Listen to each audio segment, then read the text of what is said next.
What's up, guys? I hope you've seen the running video by now. She ran amazing. Like I said, I know we're not gonna set any land speed records with this little baby King motor engine, but I talked to Trevor, the man behind Ghost Racing, and he was pleased to see that we finished it. Happy with the paint job, I think. I think he was digging the way that I color matched the beadlocks that it came with, and he asked me if he could do anything for me. I mean, the guy's already went ahead and replaced the whole rear trailing arm, upper trailing arm setup for me because of a broken heim joint that it came with when I got it. The box took a beating from China to the United States. But yes, I mean, that was nice of him. But he also reached out recently, a few days ago, and told me, he was happy to hear that, we got it finished, and people were contacting Ghost Racing as a result of that, interested in him. So I'm happy to hear that, guys. This thing is an awesome rig. It really is. I said it before, and I honestly didn't know if I believed myself at the time, but I thought it might be my most reliable and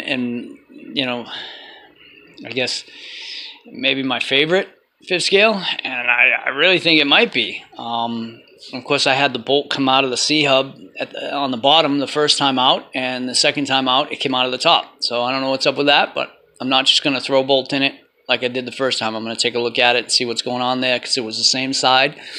But Trevor asked me if he could do anything for me, and I told him, I said, listen, if you guys got any, put it this way, I might have a little surprise on the way. But yeah, I love it, guys. It breaks like I would never expect a rig this big and this heavy to break. They really did a good job with the design, and that's this is just a King Motor throttle servo. Keep in mind, it's nothing special. It's a 45 kg King Motor throttle servo that I have powering the brakes and the throttle. And you guys seen it break in the video. I mean, I have to back it off a little bit. I'm going to have to back it off. It's just, it locks up like, boom, stops it on a dime. What else? Also keep in mind that's just a 2,000 milliamp 6-volt hump pack from a Baja that's powering this thing, which was an issue, and I didn't know if it was going to be. I knew that battery pack was kind of glitchy, which is why it got replaced in the first place. Years ago when I first got my Baja, and it's just been sitting. But it took a decent charge, and it did. It powered the truck through a tank worth of gas, but it was glitching out towards the end. My low voltage warning on the transmitter kept going off from time to time. It was like it was alerting me, and then it would look like I still had, decent volts. So that pack has got to go. I'll replace that. Other than that, I finally ordered a check valve for the fuel tank vent. I ordered a 5-pack from Amazon. They're on the way for like $4.50, guys. And the ones I got were these here. They did sell them on Prime, 2 for like $7, but I got 5 for $4.50. So it's going to take a little bit longer for them to arrive, but I'll replace this one too, because of course they get gunked up and could eventually not work. But yeah, I love it. I really do. I'm so stoked. Thanks again to those of you guys that helped. I'm going to get it back out as soon as possible. I'm just going to run it as much as I possibly can. I love it. And like I said before, I have that silencer that came with the King motor that I cut off the pipe.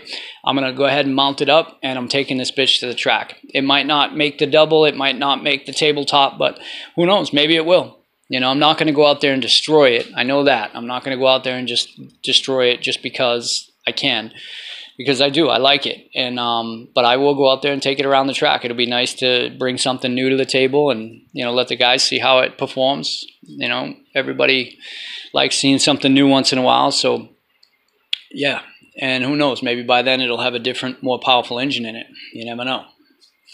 But yeah, and I like the way that pipe sounds too, man. It really has a nice sound. And of course, I know, those of you guys that seen the video, that I didn't finish tuning it. It still has a lot to go. It was not running right when I shut off the camera. I wasn't done with it by no means, but that C-hub, the bolt missing, was causing the tire to fold, the wheel to fold in. I didn't want anything to break. But yeah, it definitely has more power in there. I know how powerful that engine is. It moved the X2 around pretty good prior to me taking it out. Of course, the G320 is definitely more powerful. You know, and some of you guys might be like, oh, well, why didn't you put the G320 or the SCZ in it? I didn't want to do that. The goal was to make a budget build. I got a lot of money into the Baja and a lot of time. And when I first got into Fitzgerald and was looking at Fitzgeralds on the internet, I found the SCZ engine, found a few videos. I fell in love with it. It was like my goal, my dream at that point, to have one and to have a Baja with an SCZ engine. So I got it. There's no way I'm going to take it apart and, you know, yeah, it's just not happening. I want to run this truck. I'm going to have some fun with it. We're going to find time for it. I still haven't deburred this damn shell, but I will. I did manage to spend $4.50 on some gutter bolts instead of buying $20 cold cutters and paying $7 to have them shipped. So for $4.50, I got a pack of them at Ace Hardware, and I'm going to get some more life out of these rear tires and hopefully get enough bite to really send this bitch up in the air. So both sides are done. I got the new Hostile spur. That's another thing I want to make this video, let you guys know. I got some parts in, 56 tooth. I decided to stick with the 1856 gearing, even though I was going to try to gear down, you know, to get it back to stock so I could have a better chance of having it be a wheelie machine. But I think that SCZ engine needs 1856, if not higher. This bad Larry, if you guys have ever tried to replace your steering servo horn for a Losi S900S servo, you'll know that there's not many options out there. It's 15 tooth, and the teeth on the gear are different from the King Motor teeth. I borrowed the Area RC steering servo horn that came with that kit when I got this servo, because the King Motor one has a very sharp edge tooth, and I don't believe it's 15 tooth either. So that one doesn't work. Even though it looks identical to the Losi horn, you know, as far as cosmetically, it is not the same.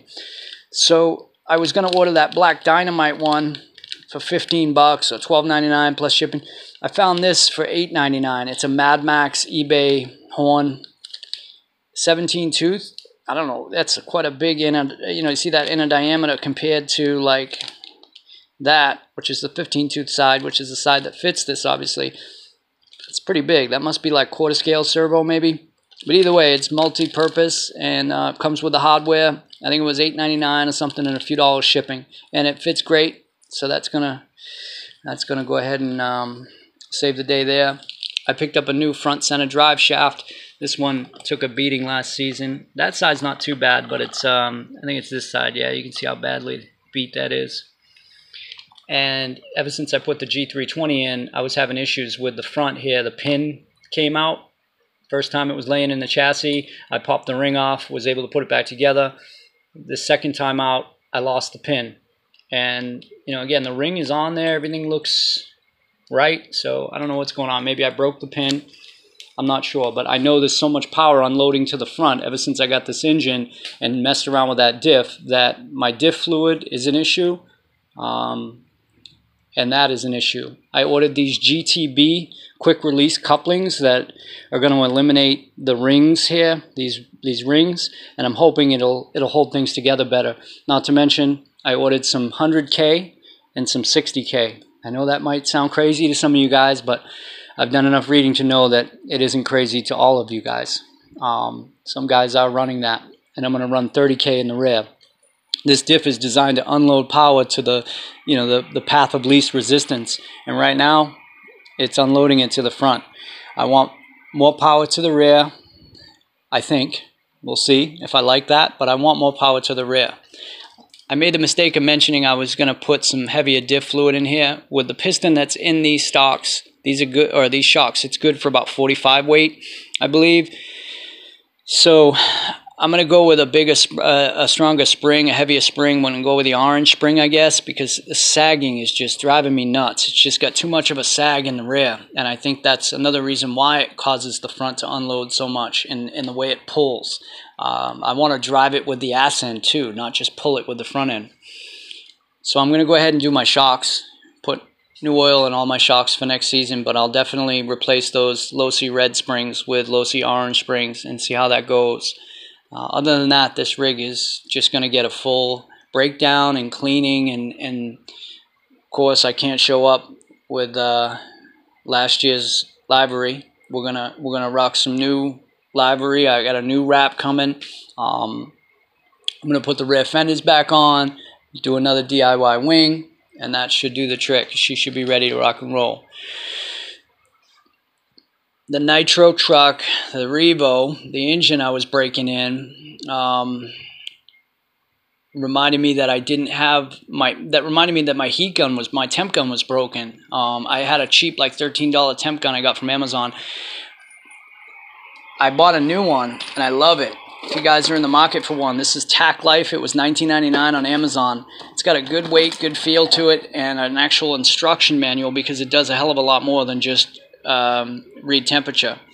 The screen is pretty crazy. It's got this colored screen with a lot of shit going on. But for 19 bucks, I'm gonna read through the instructions and see what else I might be able to do with this damn thing, aside from just making sure I don't cook my engine. The camera I bought, 44 bucks. Extreme or Extreme, I suppose, right? 4K. It's like, it reminds me of the GoPro 3. Awesome, absolutely awesome. And I can say that because I can compare this to the $65 action camera that I bought over a year ago that is now useless and will not turn on. HDMI port, memory stick, and micro USB, Bluetooth button. You just hit it and it connects. The functions inside the menu is amazing. It even has a driving mode, so it can be used as a dash cam, a slow-mo mode option, because you know how if you're editing, and editing limits the ability to do slow-mo stuff unless you have an iPhone. They do really good slow-mo stuff, but Android doesn't. And so this camera will actually film from 4K all the way down to, you know, a very small file size as far as video footage. 16 megapixel camera itself. It's just a really nice camera, and it was only 44 bucks, guys. Came with a shitload of accessories, 2 batteries, a really good looking Wi-Fi connection, or Wi-Fi watch. The other one for 65 bucks that's useless now, doesn't work. Came with this shitty little thing. It was like a Velcro strap with a fucking red button on it.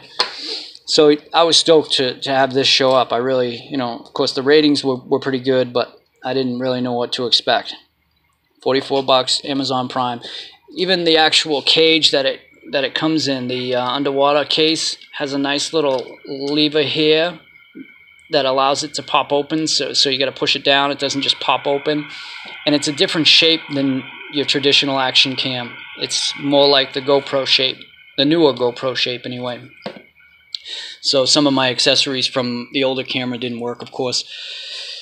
King Motor X2 tires, I guess I'll try to find a home for them. I was stupid enough to buy these on eBay, and now I have to resell them because they're tiny. They said 1/8 truggy. Me being a newbie, I didn't think to ask them what the specs were, the sizes, you know, what actual size they were. They're fucking tiny. And I was going to buy a Chinese version with a black disc, which is what I wanted. And, you know, of course, no-name tires, same price. They came with specs. And the specs seem to be the size that I would want. But I bought these.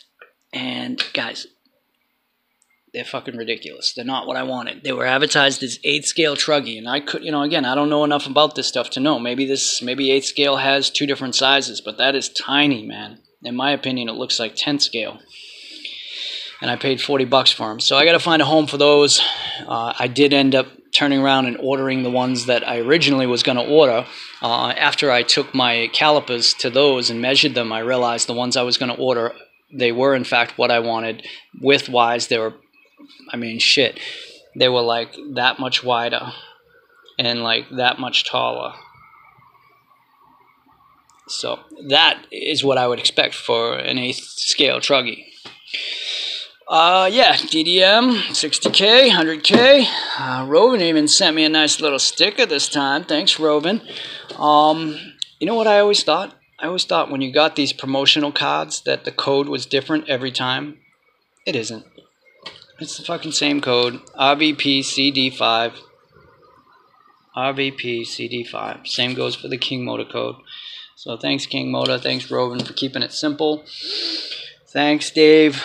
I don't know if you guys do this, but I do, and it gets me through the workday sometimes.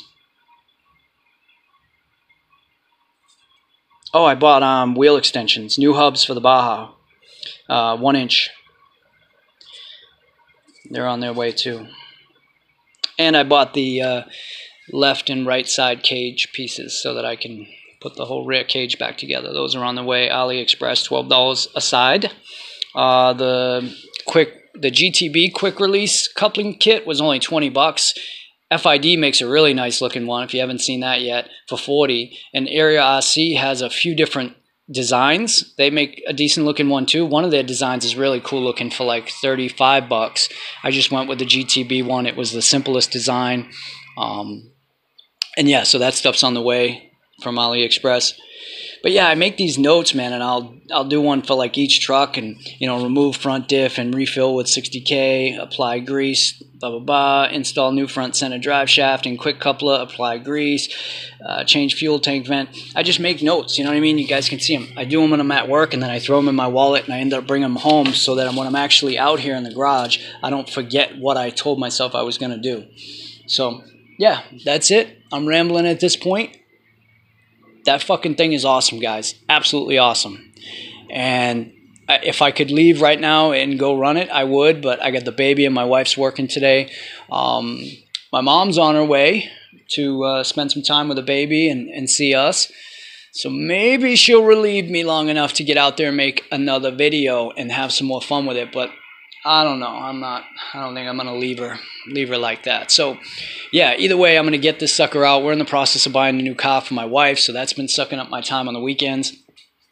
And, yeah, that's part of the reason why I haven't made a lot of videos recently. But, like I said, I got a new camera as promised, and I will definitely be making some videos. I'm going to bring this bitch out and get it dirty next time. No more grass speed run bullshit. We're going to have some fun with it, and we're going to do it in the dirt like it should be done. So stay tuned, boys.